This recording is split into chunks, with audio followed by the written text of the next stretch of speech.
Classes में आपका स्वागत है।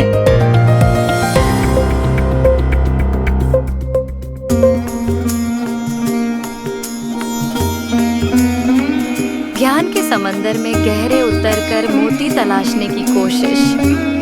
आइए ज्ञान के समंदर में उतरकर मोती तलाशने की कोशिश करते हैं। स्वास्थ्य एवं शिक्षा में आज चर्चा हृदय और सीकेडी के संबंध की। पार्ट 2। अभिवादन स्वीकार कीजिए। दिल की बीमारी सीकेडी को कैसे प्रभावित करती है? How heart disease affects CKD. यह सिर्फ सीकेडी ही नहीं है जो दिल को प्रभावित करता है, बल्कि दिल की कुछ बीमारियां भी किडनी को नुकसान पहुंचा सकती हैं।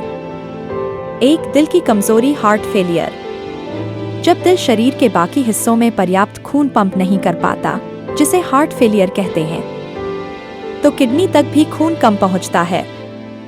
किडनी को काम करने के लिए पर्याप्त खून और ऑक्सीजन की जरूरत होती है। खून कम मिलने से किडनी भी कमजोर पड़ने लगती हैं और उनकी फिल्टर करने की क्षमता कम हो जाती है। इसे कार्डियोरेनल सिंड्रोम भी कहते हैं, जहां दिल और किडनी एक दूसरे को प्रभावित करते हैं। 2. High blood pressure. अगर किसी को लंबे समय से अनियंत्रित हाई ब्लड प्रेशर है, जो दिल की बीमारी का एक बड़ा कारण है, तो यह सीधे किडनी की छोटी छोटी खून की नसों, जिन्हें ग्लोमेरुली कहते हैं, को भी नुकसान पहुंचाता है। इन नसों के खराब होने से किडनी ठीक से फिल्टर नहीं कर पाती और सीकेडी विकसित हो सकता है। 3. एथेरोस्क्लेरोसिस, नसों का सख्त होना। यह एक ऐसी स्थिति है जहां नसों में प्लाक, वसा, कोलेस्ट्रॉल और अन्य पदार्थों का जमा हो जाता है, जिससे नसें संकरी और सख्त हो जाती हैं। यह दिल की नसों में होने पर हार्ट अटैक का कारण बनता है, लेकिन यही प्रक्रिया किडनी को खून पहुंचाने वाली नसों में भी हो सकती है, जिससे किडनी तक खून का प्रवाह कम हो जाता है और किडनी को नुकसान पहुंचता है।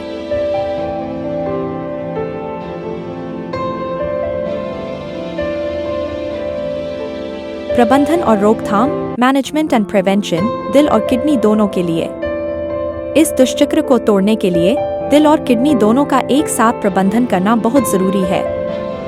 1. नियमित जांचें, रेगुलर चेकअप्स। अपने डॉक्टर से नियमित रूप से मिलें। ब्लड प्रेशर, शुगर, कोलेस्ट्रॉल और किडनी फंक्शन टेस्ट जैसे क्रिएटिनिन और EGFR की जांच करवाते रहें। अगर आपको एक बीमारी है तो दूसरी बीमारी के लिए भी जांच करवाएं। 2. ब्लड प्रेशर का सख्त नियंत्रण, strict blood pressure control. Blood pressure को सामान्य स्तर पर आमतौर पर 130/80 mmHg से नीचे डॉक्टर की सलाह के अनुसार बनाए रखना बहुत जरूरी है। यह किडनी और दिल दोनों को बचाता है। डॉक्टर दवाएं दे सकते हैं जो दोनों के लिए फायदेमंद होती हैं। 3. रक्त शर्करा का नियंत्रण, ब्लड शुगर कंट्रोल। अगर आपको मधुमेह है तो अपने शुगर को नियंत्रित रखें। उच्च रक्त शर्करा सीधे नसों और किडनी दोनों को नुकसान पहुंचाती है। 4. कोलेस्ट्रॉल का प्रबंधन, कोलेस्ट्रॉल मैनेजमेंट। स्वस्थ खानपान और डॉक्टर की सलाह पर दवाओं से कोलेस्ट्रॉल को नियंत्रित रखें। यह नसों में जमाव को कम करता है, जिससे दिल और किडनी दोनों को फायदा होता है। 5. एनीमिया का उपचार, एनीमिया ट्रीटमेंट। अगर आपको एनीमिया है तो डॉक्टर आपको आयरन सप्लीमेंट या एरिथ्रोपोइटिन इंजेक्शन दे सकते हैं। एनीमिया का इलाज करने से दिल पर पड़ने वाला बोझ कम होता है। 6. स्वस्थ जीवन शैली, हेल्थी लाइफस्टाइल। कम नमक वाला आहार दिल और किडनी दोनों के लिए अच्छा है। नियमित व्यायाम दिल को मजबूत बनाता है और ब्लड प्रेशर को नियंत्रित करता है। धूम्रपान छोड़ें। धूम्रपान दिल और किडनी दोनों को गंभीर नुकसान पहुंचाता है। वजन नियंत्रित रखें। अतिरिक्त वजन दिल और किडनी दोनों पर दबाव डालता है। संक्षेप में, सीकेडी और हृदय रोग एक दूसरे से इस तरह जुड़े हुए हैं कि एक की समस्या दूसरे को प्रभावित करती है। इसलिए दोनों का एक साथ व्यापक प्रबंधन और नियमित निगरानी बहुत महत्वपूर्ण है, ताकि आप स्वस्थ और लंबा जीवन जी सकें। अपने डॉक्टर से इस संबंध में हमेशा खुलकर बात करें। याद रखें, जो आपकी किडनी के लिए अच्छा है, वह आपके दिल के लिए भी अच्छा है।